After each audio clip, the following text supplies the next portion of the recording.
Yeah, how did you find the course? I did enjoy it very much.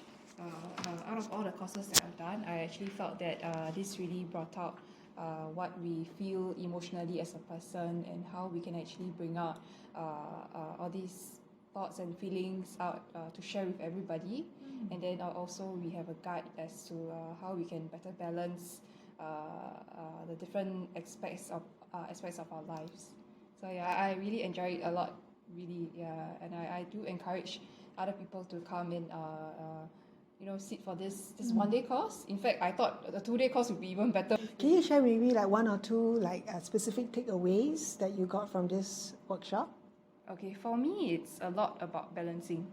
Because like I shared, I'm a new mom, right? So how do we balance both work and our relationship, family life? So then I realized, okay, actually it's not about 50-50. We can do 100 and 100 at different periods of time. Yeah, so the 100 really opened up my mind. Oh, actually that's something new that I can look at. Yeah. Okay, great. Thank you.